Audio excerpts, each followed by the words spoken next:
Yo, yo, yo, what's up, what's up, what's up? Welcome back to the third intermission here. Got a special taping on deck. First off, it's your boy Avery here in the host chair, joined by the first queen of hockey, Marsha Joseph. Marsha, what's going on? Hello, I am dying in a good way because it's hot, but the bad way is because mosquitoes and sandflies are eating me alive.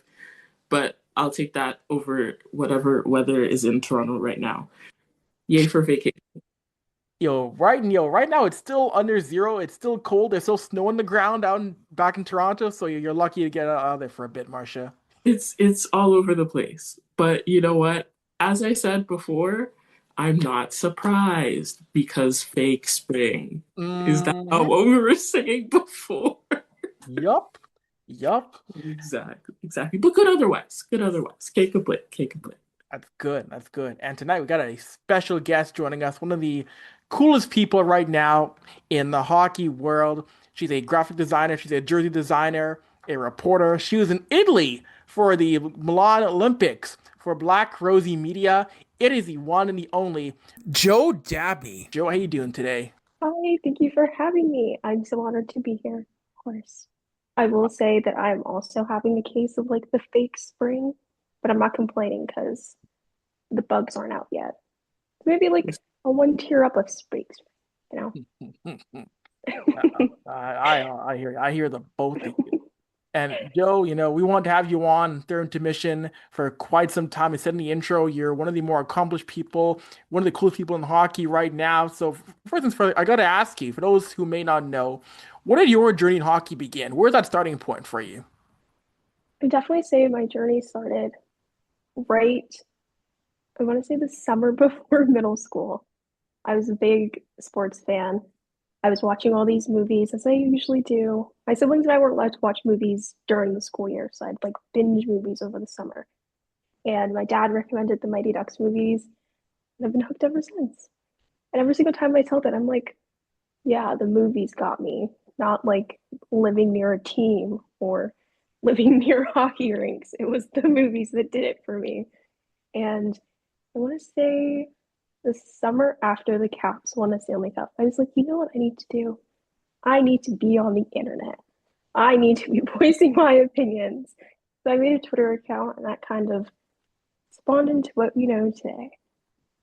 That's amazing. And it's funny. It's funny how when I always hear people who say the Mighty Ducks is a jumping off point because when you see the Mighty Ducks and then watch actual hockey, no matter the actual league, you realize, wow, Disney got all this wrong. That's how I feel all the time. I'm like, whoa, they kind of tricked me. I feel misled. I feel bamboozled. Like, whoa, something You is got afoot. Literally. Yeah. Gosh, that is funny. And you mentioned right there, getting in, watching Capitals, seeing what they're doing. And of course, people who on internet, they know your work, they know what you've done where you know stuff with Black Girl Hockey Club, they know you designing the New York Rivers, the Black Rosie jersey. So I do want to ask you, Joe, what has it meant to not only get involved with Black Girl Hockey Club originally, but see a community of black women trying to ingrain themselves more in hockey more and more, and them embracing you as well? I do think that I do want to admit, it kind of feels like a confession, but I do want to admit that when I originally did the work for Black Rosie Media and Black Girl Hockey Club and the Metropolitan Riveters, I didn't think it would be a big deal, and it didn't feel like a big deal to me because I was like, well, how many black people are into hockey? And the designs and the work being published and seeing how many people really resonated with it and felt represented truly shifted my perspective. And I'm so glad. And I don't care if it's like kind of cheeky or whatnot to admit it, but I do feel that it's kind of humbling in a way to see how many people resonate with something that they were in, of course, the hockey community, and now feel represented, even if it's like a small thing, because of course, not everyone's a Riveters fan. May they rest in peace. And not everyone is a woman, but you know, there's like these tiny little ways where they can feel represented, even if they don't intersect. No, of course. And I look at the jersey, what you've done. It's probably one of the coolest jerseys I've ever seen done because it's really the first hockey jersey in pro sports to really embrace black culture when it comes to a jersey that was worn in a game. And we know it was in the NHL's Black History truck. It's been displayed all around the hockey world. What is it meant to see the hockey world really embrace that and say, hey, this is a jersey that we want to showcase to people literally around the world right now.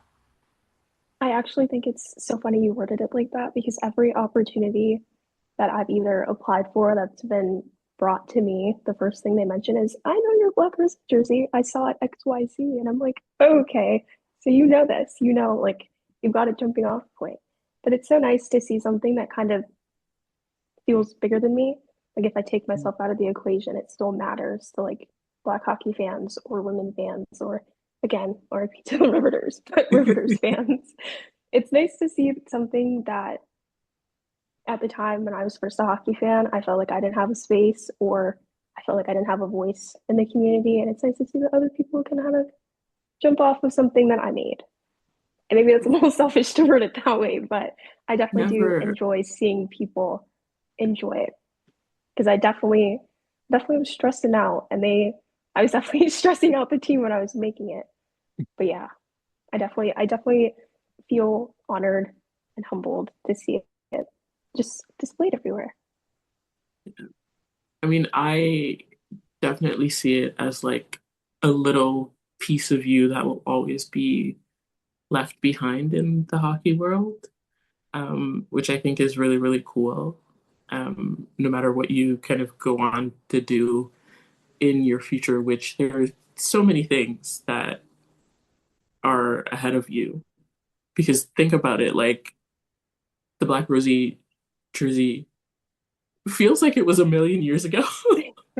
And there are so many things that you've done since then, so many things that you will do afterwards. So it's really cool that that's something that is like solidified your place in the world of hockey. So kudos. Take that.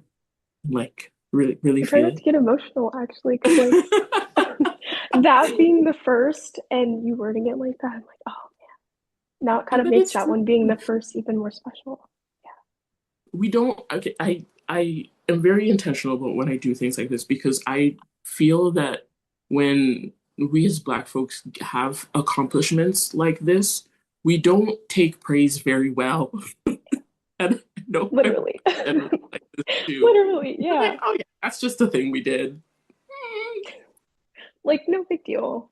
Like Yeah, super it's casual. fine. Yeah. And I'm definitely guilty of that. I'm like, well, something else might come. No need to celebrate this that big. Or, oh, someone else did it bigger. No need to like make a big deal out of this. But I definitely do get what you're saying. And like really putting into perspective, like that was the first. Like technically that was like my first actual job. Like out of high school, my parents were very serious. They were like, you're either doing a gap year or you're going straight to school. And I was like, well, fuck. I'm gonna go I'm gonna do a gap year. What do you mean? Like let's Yeah. like obviously, right? And then in that gap year, we had COVID, so an extended gap year and whatnot, Yeah. which led to meeting the lovely ladies of Black Girl Hockey Club.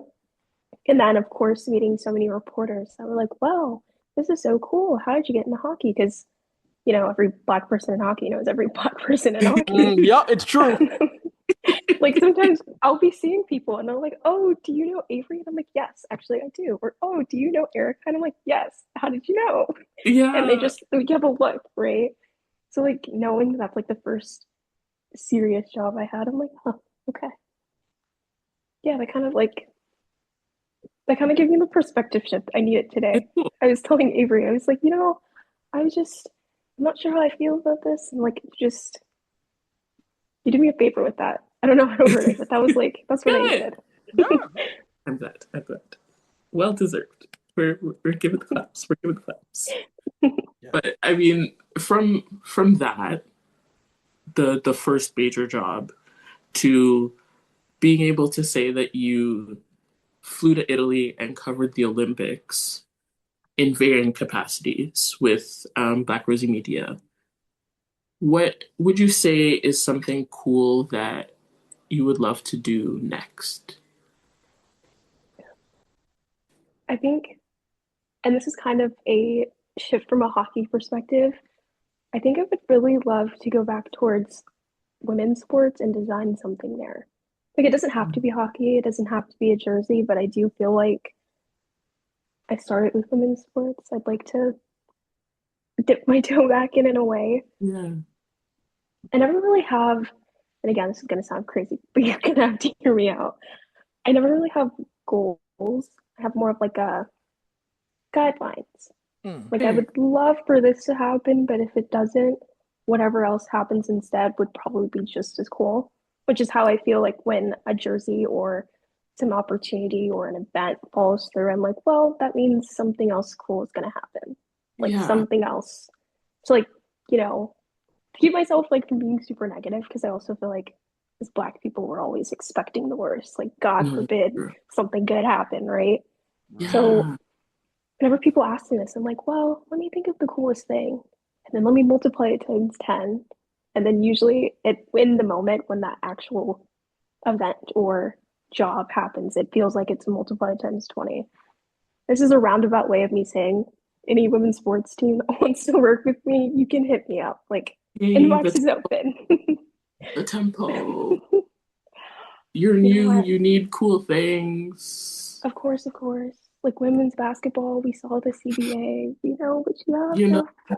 I kind of like really don't like the huge CIBC logo on the tempo jersey. So I if was we could wondering, I was wondering, like, if you were open to, like, make it a like we bit were just small. like slowly sliding it across the table, like, let's consider this. You know? Yeah. Or like not even 20 minutes before I jumped on, I saw that Connecticut was moving to Houston. Yes. Yes. So like if they're open, which is really sad. Like I'm not celebrating Connecticut losing their team. Just However, like we were just saying, redirection. opportunity. Exactly, They exactly. present themselves in funny And ways. Houston is predominantly black, so like Hmm.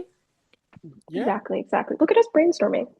No, exactly. So hey, if someone in W is tapping in, listening, right now, you know what? Hey, again, we got Toronto, we got Portland, we got Houston coming back into the dub. Yeah, Hit up Joe. yeah. We're just Oh, like, Yeah. right. And I gotta ask you, Joe. Of course, Marsha touched on it for a second there, going to Italy, covering Olympic Games, and you went with Black Rosie Media, with, of course, Erica Ayala, who is a wonderful, wonderful woman who's covered Yeah. so much in the sports world. And for anybody in sports, I think, if you're an athlete, media coach, the Olympic Games is something that you want to be a part of. You want to go there and do something there, either summer or the winter games. So when it hit you that you're going to go to Italy, and what was your first thoughts realizing that, yeah, you're going to cover Olympic Games? What was that feeling like for the first time, Joe? I feel like I have to start by saying I did ask her directly if I could go. And I need to preface this by saying occasionally I get tarot readings on my TikTok For You page. And sometimes they speak to me, oh and my God. sometimes I listen. So this As one video, it was literally 20 minutes before I had a meeting with her. Erica and we have like annual, I would say annual rolling meetings. And Mhm. every couple of weeks we get together, we talk about logistics, designs, things we want to update.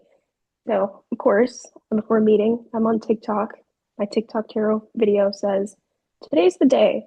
Ask the question. It was like a 6-second video. And I was like, I don't know what that means, but okay. So we have our meeting with Erica. She's telling me all the things she's getting prepared. Our meeting ends. I send her an email. I'm like, hey, can I go to Italy with you? She calls me, like, not even, she didn't respond to the email. She didn't send a text. She didn't do anything. She just calls. She's like, today is the deadline for the media to submit how many people can go. And I was like, what the? I had no clue. I didn't know anything about like the IOC or the deadline for media. I knew nothing. I was just asking. And she was like, yeah, I'm gonna submit it. Just send me your full name, copy of your passport, birth date, of course. And I was like, okay. Yeah, you got it. You got it. I did it while we were still on the phone. What? And then I ran to the bathroom because I was like, wait a second. I was like trying to like piece it together. I was like, holy, like what the hell? Like wow.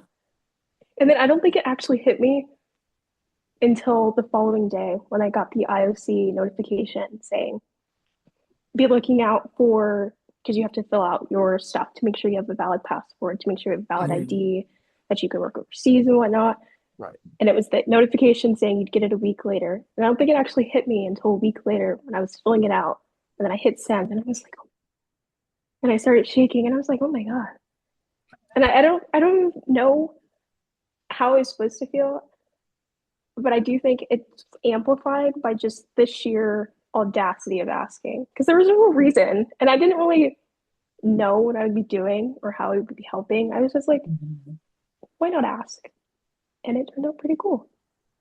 Just her saying yes, though, like, shout out to Erica. Every single time I have an idea, any single time I have a question, she's just like, yeah, sure, why not? And I'm like, okay, yes. The kind of freedom I like to have. Wow. That is the greatest example of if you want something, just ask. Which my mom, she is 100% for it. Anytime I'm like, we should ask that waiter if we can have extra bread. We should ask that waiter if they have like special. She's like, girl, like occasionally you gotta stop. But No, it never fails. It's yet to fail. Yet to fail me. I'm the biggest sayer of what's the worst they're gonna do? Say no. Right. Like And if they say the no, worst I can oh, imagine is like a oh ew or something. And I'm like, oh man. Like imagine if Erica went ew. And I'd be like, okay, you got me there. yeah. Oh, Yeah, and then from that I spent the entire summer. Like at first I wasn't telling anyone. I was like, Mhm. this feels like a trick. Like maybe let me not get too excited. I don't know how it'll happen. But then come July, and like every summer, I go back down south. I go back to Mississippi. I hang out with my great grandmother, all my family. My grandmother is going around telling every single person, even at gas stations, she's like, my granddaughter, she's going to Italy. And I'm like, oh my gosh. Mind you, it's like a tiny town. Okay, like everyone knows everyone. And she's just going around. She's like, these are your last few days with her. She's going to be overseas. And she's saying it like I'm moving over there. She's like, this is such a big deal. And I'm like, okay, but you don't need to tell the gas station clerk. You don't need to tell the random people in the Walmart parking lot. She's like, So no, it's that serious. And I think that's when it kind of like sunk in, like, wow, I need a suitcase. I need to pack. I need to like do some mhm. research on the players and the teams and the coaches. And like, when you're in the space, you know things, but then it's when you're behind the scenes, it's like, wow, it's like opening up a car and seeing all the tiny parts and like how does that function and what works what, and it's I think that's when it became serious but not stressful. Like it kind of took the stress out of it, seeing how ridiculous everyone was being about just going on and on about it. But yeah, yeah. I still think it's pretty like shocking that she just said yes to me asking. I think about that every like couple of days, like, man, she didn't even ask like for any explanation. She was just like, yeah, okay. Hilarious. Wow, that is cool. And before I bring this back to Marsha, I want to ask, of course, you and Erica covered women's hockey, men's hockey, in which USA went double gold. Both games overtime, USA winning. Of course, for us Canadians, those were two games where it's like, God, come on, double gold. We lost both games. But just for yourself, what was like as American in hockey, seeing the US go double gold for the first time in program history? I do want to start by saying, up until like overtime, I promise you I was neutral. I was so neutral. Okay. I was practicing my future dual citizenship. I was like, whatever happens, happens, right? But then something about looking around the arena Mhm. and like seeing, like just saying it now, I have chills, and just seeing the emotion of the family members and the fans and even the reporters. It was so overwhelming in the best way possible. And of course, the women's game was first. So we're going into overtime. The arena is dead silent. Like the music is playing, but usually the crowd would be chanting along. It was quiet. It was crazy. and no one left their seats to get any snacks or anything. I'm like, wow, okay, it's serious. I'm looking around. I'm like, oh, okay, no one's joking. It's really serious, right? So then, of course, we have our overtime goal. USA is freaking out. They're throwing their stuff. Everyone's celebrating, and I'm just sitting there like, wow, I just witnessed history in person. Like I'm literally, I'm sitting. I was holding myself, and I was sitting like how I'm sitting right now, like hands on my chest, like wow, like that's surreal. People are going to be making movies about this probably. I mean, I would. You had 3 Black women on the ice, right? Like I would make a movie. And then it's like it's so hard to word how the momentum shifts from the arena to the reporters. Like again, you're supposed to be neutral as a reporter in most cases. No one was neutral. Everyone was cheering, everyone was crying, and I was like, yeah, you know what? That's kind of fair. It's the last game. It's been such a ridiculous, epic highs and lows of women's hockey, right? But it was so obvious how many people felt one way or another. And I think it also just shows like how emotional and how impactful the game can be because like that was arguably the most important, if not coolest game that anyone will likely see for the next 4 years. I mean, of course, not including the people that won't or will watch the IHF, but I don't know. It was just I don't want to keep saying ridiculous and wild, but it was so ridiculous and wild to be able to witness that in person. And up until that point, all the players, they were so gracious and kind through the post media and even for pre media, but I don't know, man. It felt surreal. I've used that word often, but it's so surreal to be able to see it in person. And 10 times more surreal because during that brief moment before overtime, I made a video of myself and I sent it to my dad. It was like, I'm on the floor shaking because I was so nervous. Like, it's that intense. And I didn't want to show my bias in the media box, of course. And then afterwards, he was like, are you alive? You haven't responded. What's happening? I was like, okay, wait, let me lock in. Like it was so funny, but I think that's kind of what brought me back down to be able to finish what I was doing. But it was amazing. And I do feel really lucky being able to see how well all the teams played. And oh my gosh, it just makes me like 10 times more excited to see all the players go back to their national teams.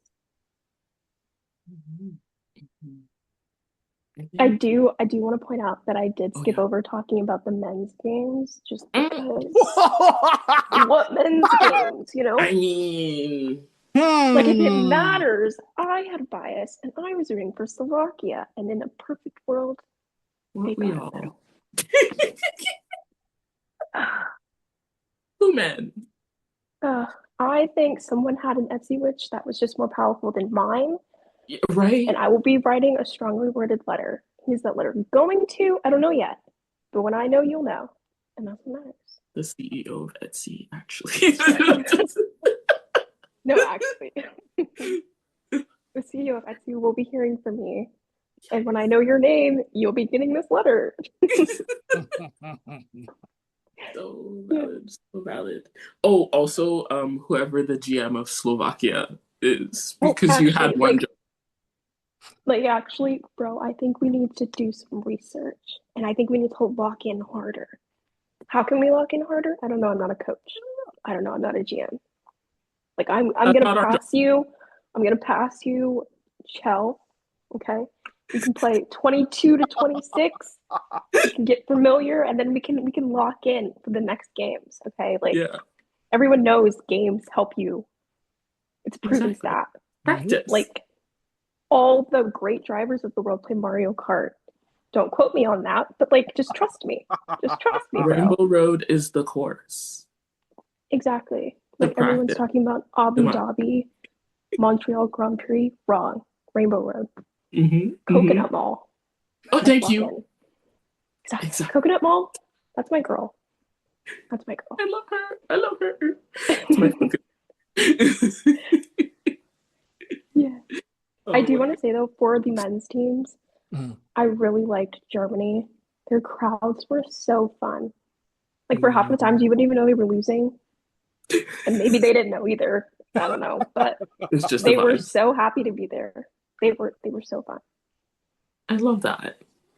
I think we need more of that. in Yeah. hockey in general. Because I Like feel like everything is let's so like, retire the suits. yeah, Yeah. why are we so boring Actually, about in both what? ways. Both ways. The suits and the suits. Hmm. Yeah. Mm. It's too much. Have a little fun. Smile a little. I don't know what to tell you. I do know what to tell you. Have a little fun. Smile a little. That's exactly what I'm telling you. That's exactly what I'm telling you. Unless Absolutely. you're Avery, Avery gets passed. Yes. No, because he's rocking with us. We're cool with him. Like it's fine. Exactly. Like get Exactly. behind us, Avery. Exactly. Oh my goodness, yo, that is funny. And Joe, one thing about Italy is that we saw you were down there covering again stories on players like Sarah Nurse, Layla Edwards, Sophie Jakes, and this is the first time ever Team USA and Team Canada played, and we had three black women on the ice at the same time in women's hockey between these two nations. And I had a chance for Hockey News to talk to Layla and do a feature on her. I talked to her and Hillary Knight, and it is just so cool to see how she is going to be for a very long time a force in the US program, Joe. And we've seen it firsthand. She can play forward, she can play on D and be dynamic in both places. And she still isn't pro yet. She's playing in Wisconsin, just won another conference title with Wisconsin. So it was like seeing those three players and seeing their impact, which is going to be long lasting in the NCAA international game and the P-Dub for years to come, Joe. It was definitely, again with this word, but it was so surreal. Of course, being black in the last Olympics, of course, we have our eyes on Sarah Nurse, but excuse me, sorry. I did have the moment. Sorry. I did have a few moments to speak with the players either ahead of their practices, ahead of their games, and then post game. And I did ask them all before they played each other, before they played with each other, and then after. And you could tell, even after the Canada loss the first time, they immediately like brightened up. Their eyes were like glimmering in a literal sense, talking about how one, how amazing each other were, each other player was, but then how impactful it was to see how many women of color, Black women specifically, would be playing against each other and on the ice, and how hopefully other little girls, not just Black and not just women of color, but other little girls would see that even if they don't fit the ideal person that plays the sport and in this community, that it would maybe inspire them to get into the sport. And I know the message wasn't for me, but I was like, oh, this like it's for me. Like this feels so special. It feels so important. And even in the press box, again, with us supposed to be unbiased, you could tell how many reporters were so happy to see Sarah Nurse, to see Layla Edwards, and to see Sophie Jakes just out there doing really, really well. I will say, and I don't know this person's name, so it's technically not like tea or anything, but there was one person that had a Sarah Nurse jersey in the press box, and I was like, man, you're living the life. Like, yeah, it's that serious. It really is that serious. Like, yeah. And I don't even know if you're allowed to ask for signatures as media. You're probably not. But I'm like, I was manifesting that he got it. I was like, yeah, you're like the number one fan. Like, she deserves to see your admiration up close. Like, that's what that is. Yeah. Like, it was so, and even the outpouring of support and admiration online after the games, and even like leading into the gold medal game, seeing how many people were like, oh my gosh, I didn't know Black women played hockey, or oh my gosh, I didn't know there was more than one, or oh my gosh, I didn't know they were playing each other. I'm like, yes. Like, of course, if you don't watch the PWHL, you don't watch college hockey. And I'm not saying you have to, of course, because I think the shaming tone that kind of comes with that. But being on the world's biggest hockey stage and seeing so many people for the first time tune in, and this is what they're saying, oh, cinema. Like, literally, I'm Martin Scorsese, absolute cinema. Like, oh, perfect. It was so, it felt like a fairy tale ending for them to be playing against each other. And again, this is why I was neutral. Okay, I promise you I was neutral. I was like, man, a Black person's going home with a medal, a gold medal either way. And Yes. then all the Black girls, all the Black women medaled. Oh, Mm-hmm. oh, Mm-hmm. Black Jesus wrote that. He was like, oh, amen. I was like, yeah. I It feel like felt there are so certain parts where perfect. like the neutrality is like, I feel like sometimes the blackness outranks yeah, the right, media right, neutrality, right? Okay, okay. exactly, Like PEMDAS, but for black people. So black PEMDAS. Like girl yeah, math. exactly, Exactly. exactly. I believe it. I believe it. Yes, I'll get it in the Okay, dictionary. I'm gonna hit up the dictionary people just after be we're done. like, this is the hierarchy, Yeah. and it's law now. So that's all it Yes. is. It's actually I've always known it's that easy to pass laws. I was just waiting for our call to be like, let's agree on them. Yeah, Exactly, exactly. the count has agreed. Exactly. Okay, since both went into overtime, both games, even though one we don't like to talk about. Mm. Um, 3-on-3, controversial. But if you had the choice between 3-on-3, 4-on-4, or 5-on-5, oh wait, did the recording still recording? Huh? Oh no, it's still going. Okay. Oh, Yeah, no, it's Ooh, still I thought I saw a little pop okay. up. going. Oh no, it's Okay. still going. If Yeah. you had the choice between 3-on-3, 4-on-4, or 5-on-5 for the world's biggest stage of hockey, what would you choose and why? I don't think this is wild to say, but it needs to be 5-on-5. And I understand 3-on-3. I really do. Because this is where the conversation comes in. Well, if you wanted to win that bad, win in regulation. But like, imagine. No, we don't have to imagine. Actually, we saw it. We saw Yeah. it. We saw it happen like several times over the entire tournament, over the entire two tournaments. 3-on-3 hockey feels equivalent to trying to take my left lung out with a rusty spork. And there's no other way to describe it. I would, I promise you, I would give up anything, any God would ever ask of me to never see 3-on-3 ever again. It is so stressful.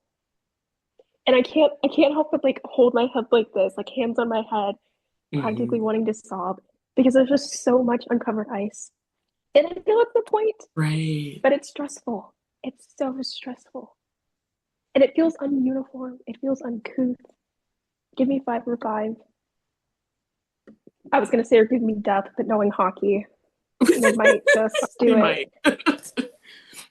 Give me 5-for-5, and we could circle back.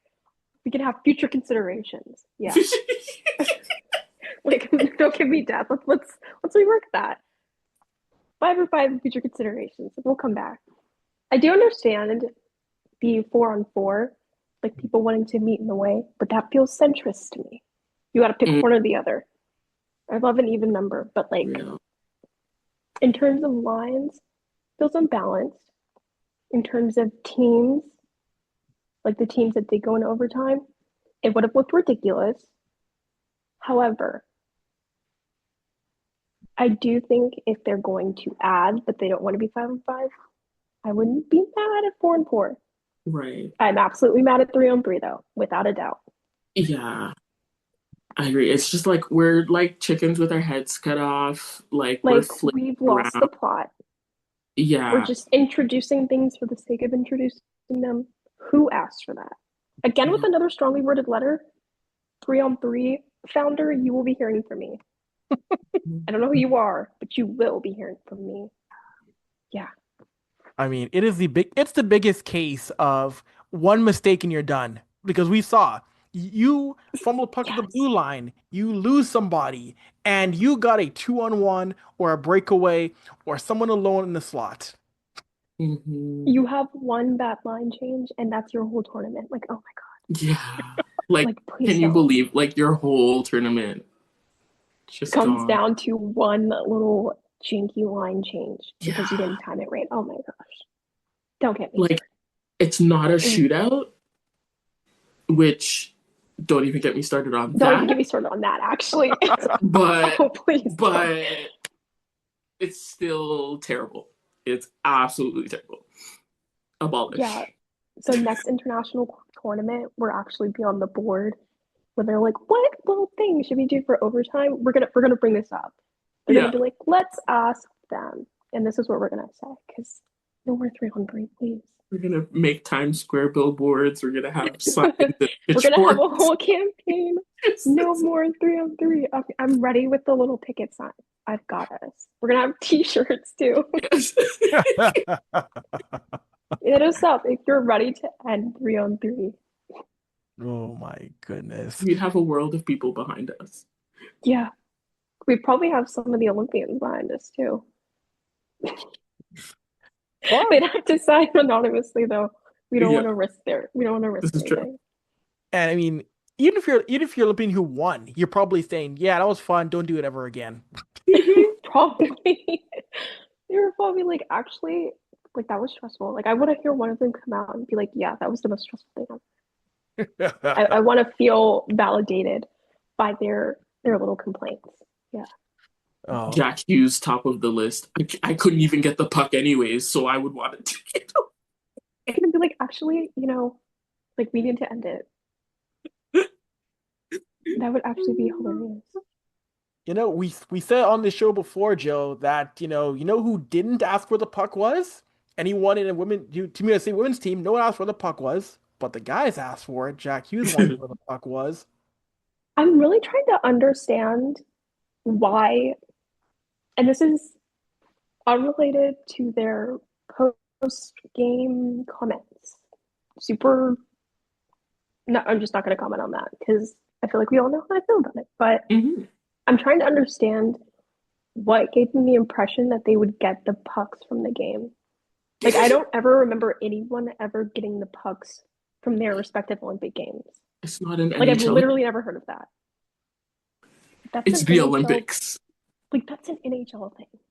Yeah. Even for like some of the PWHL games, some of their players didn't get like their first goal pucks. Why the heck did you get the Olympic puck, bro? Oh my gosh. You're just a boy.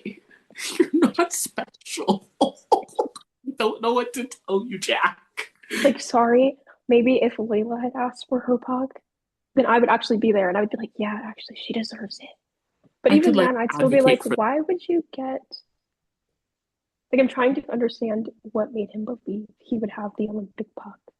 Because even in the Olympic stuff, like most of the memorabilia isn't owned by the players. Like it have their name on it, but it's not owned by them. Why would you Yeah. get the puck? Why would you get the puck? Not understanding. I don't. Go ahead, Marsha. Yeah. I really don't know. It's just, but also like piece of circular rubber. Like take a picture, it'll last longer type vibe. Like why do you need Like you have the gold the medal. actual puck? No, literally, you won Like, the medal. You won the game. And you got the plushie, okay? You got The Tina. plushie too. Like Yeah. now we're just being selfish. We're being selfish. I mean, what else do you want, Jack? Do you want the deed to the rink as well too? Like, I think Actually, so. yeah. He does. He wants He's like, can a I have the brick key to of the city? I That would actually be that would be hilarious. He gets the ice too. it was just so funny considering that the Hughes brothers, in their youth, lived in Toronto, probably went to the Hall of Fame. They know how this works. Like, you guys know how this works. And you're still like, oh, where's my puck? Come I on. think what would like really seal this for me is that I have never seen Sidney Crosby ask for anything from any of his Olympic games. Right? If like the face of men's Olympic hockey has never asked for anything or even gotten anything outside of a medal, why the heck do you? Yeah. Okay. Like I put my caps bias aside. Please be on Sidney Crosby's side, okay? This Like- is a lot. Like I need to understand why you, as an American, not even as an American, why would you get the puck? I don't know. Maybe he did witchcraft on it and he needed it back to undo it. That's just my working theory, but that's the only thing I can think This is of. why his good looks are going away. This is why no one wants him anymore. Oh He's gosh. worried that Tate's gonna leave him. You know, that's the side effect of poor witchcraft. Mm, Witchcraft 101. I'm telling you. You have to read the terms and conditions before you start practicing. Terms and conditions. Oh my gosh. Read. Rookie move. Oh my goodness. That is Wow. funny. So I do have to ask you, Joe. Mhm. You mentioned right there your Caps bias. How did you feel about Tom Wilson getting into a fight against France? Okay, so I was in the press box and I did have to excuse myself to the bathroom to kind of fangirl about it. Because at first I was like, Tom, if you fight, I can't interview you post game. But then I was like, Tom, I mean, you do what you gotta do, you know? Hmm. I was Hmm. defending him, of course, as a Caps fan. But as at the time, because I was reporting on Canada, so that game I wasn't neutral, I was like, what the heck, France? You ruined my chance to talk to him. You ruined it. Like, ugh. This is why Quebec is the superior French speakers. Okay, this is why. Because they ruined my chance to talk to Tom Wilson about the Caps and about being called up to Team Canada. And I jokingly was thinking about asking, like, did he feel snubbed by Four Nations? And did he feel like this made up for it? But I'll never know. I do think it was a bit hilarious in the grand scheme of things because French players and fans, they did not want, I can't think of his name at the time, but the player who fought on the team, like it was a big deal. It was like a controversy at the time. It was even on their Wikipedia page when I looked it up, and I was like, "Oh, it's really that serious for you?" They hated this guy. Yeah, Yeah. Like big yeah, time. they hated him, and I was like, "Oh my gosh, why did they put him on the team?" I'm like, "Is it really like what the heck?" It Like is that. the Americans saying we hate an American player, but then we could still be like, "Well, he scores," but like, what was Mm. the French guy doing? Respectfully, of course. Like, I don't know, They had a or spot to even like fill, the and he was the guy. I guess. this spot cannot have been that desperate. I don't know. Like would it have been bad if we had one less player? Only to then have actually one less player because then they kept him off the team for their last two Yeah. games. Hmm. So maybe they should have just left it blank. Food for thought, Maybe they thought France. he changed. Oh my Oh, goodness. they hit him with like the NHL punishment mindset. Uh-huh. Like one little mistake. You know what? No punishment. You're new. We trust you. We trust you, bro. Backfire. Although it was funny after that fight, seeing Buddy get tossed and seeing him try to do the taunt to the crowd, like, dude, you're down 10-2. Who are you taunting? You're Which down I think that's what 10-2. made it funnier because like he was so into it, and like the crowd was basically all Canada, and they were like, "Bro, what are you Yeah. doing?" Why It, are you it was here? pretty much all Canadian fans, and they were just like not having it. No. This It is was, so fun. Oh my goodness. And before I send things back to Marsha, I do ask you one more from me, Joe. Again, DC. And the biggest thing now is, of course, the PWHL is going to expand. We don't know if it's going to be 2 or 4 teams. We don't know the full locations yet. I saw there was a premature report of Chicago being a team that's been walked back. So, what would it mean to have a DC franchise come into the PW if they are picked for next season? as a fan, which is hilarious because I'm not a fan, Joe, and I do make a point of saying that is my birth name. But as a fan, it would mean everything to me. Like I mentioned, I got into hockey when I was summer before middle school, and I was basically a little girl then. I didn't know anyone in hockey. I didn't know any black people in hockey. So like having a hometown women's team, it mean everything to me. And as media, a professional in sports, I'm not sure what I would call myself. I would be knocking on every single door, being like, "Hit me up. I need to work for the team." This would be like the world's greatest customer for me personally. I do think that if it doesn't happen, this expansion, I would understand. I do agree with the people saying Calgary should have a team, California, South, even though to most people DC is or is not the South. But I don't know. DC bias. I'm ready to Mhm. see a pink cherry blossom jersey. It needs to happen. Or maybe just like a little less blue. Maybe just that, if anything. No hate to blue. Sometimes my eyes just hurt when I look at super blue things. Again, personal. It's just Yeah. I mean, these pro teams love some.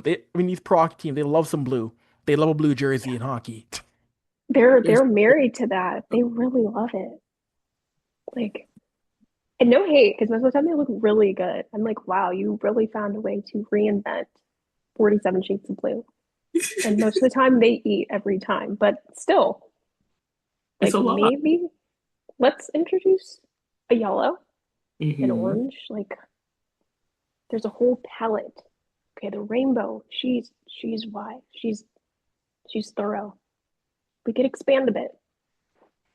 No more purple though. Every time a purple team does something in the PWHL, I am calling bias. I will be saying they're biased. Minnesota, I'm looking at you. Uh-huh. I Yeah, have my eyes on you, girl. Yeah. we're watching hard.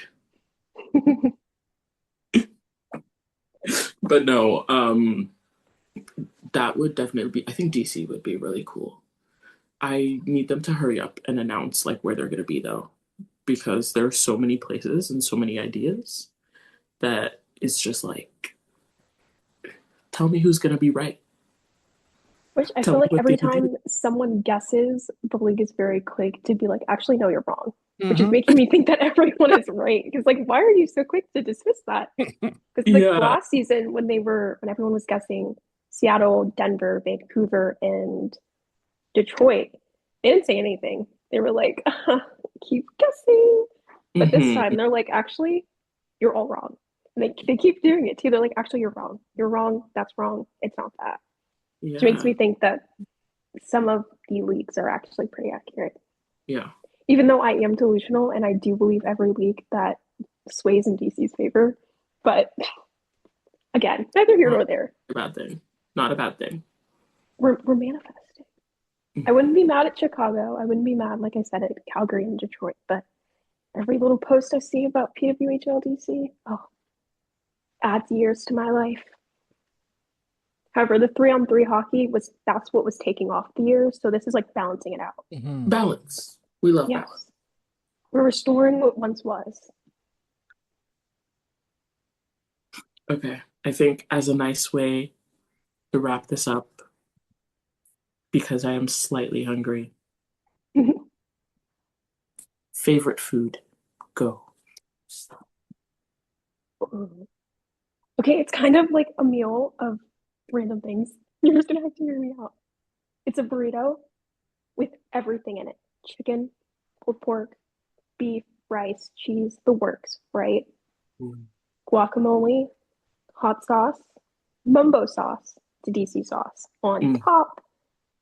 Then we have chicken fried rice, vegetable fried rice, and a side of cherry tomatoes.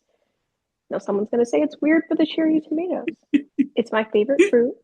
It's a balance of acidic and it matches the texture. Okay. Like you need it. And then for dessert, we have to have caramel cheesecake, right? Strawberry sorbet and a root beer float. And this sounds like I'm eating this all the time. I promise you, I don't have health problems with food. I promise you. I am mostly healthy aside from the daily slushy. But the guy at the gas station loves me. It's fine. It's fine. But yeah, You've got we're muscles on just you, so don't. like it's the You're good. muscles from lifting the mic in Italy. I'm ripped actually. Like I look like a ripped goalie. If you put like Braden Holtby right next to me, we twin. Like Mm. you wouldn't be able to tell us apart. That's an iconic combo. When I go to DC and I am Yeah. not stuck in the airport for 9 hours because I missed a flight and I had to go to DC to get back to Toronto and I actually Wait, get to the were you at Reagan or were you at Dulles? Dallas. Oh, because Dulles has like in my opinion, better restaurants. But Reagan, they're a little more, they have, they're quicker, which, yeah, I can't even argue. Dallas is a little slow. It But wasn't yeah. bad, but it was like overnight, so almost everything was closed. So it was Mm, sad. what he's But it doing was that. nice to like walk around at night and be like, what's here? Where am I going? This is interesting. It was a little cold. I don't know why they were blasting the AC so high. It was September, but it is what it is. But I shall try this combo to some Yeah. degree. Maybe not the way I was doing it. I don't know if I would recommend it the way I was doing it. I definitely have a peculiar palate, but maybe if you do them one at a time, Okay. one at a time. And you know what? When you come here, we can do it one at a time. We'll do a little meal trip, Okay. a meal around Jones City, and we'll Amazing. do it like that. Avery, of course you're invited. We gotta work this palette. Of We'll work course. through my peculiar palette. I'd be down. I've yet to go to DC, and there's only people in that market who have been telling me for a long time, you gotta come to DC, you gotta come down, come check it out. Yes.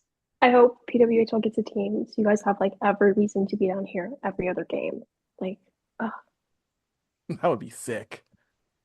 yeah. Oh my gosh. Yeah, we'll wrap up here on third intermission. Joe, it's been a blast having you on. Thank you for coming on and having this chat with myself and Marsha. It was awesome. We gotta do it again sometime. Yes, thank you so much for having me. I was a little nervous, admittedly. When we got on, we started talking. Honestly, we could go on and on. Thank you so much for having me.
Pleasure as always.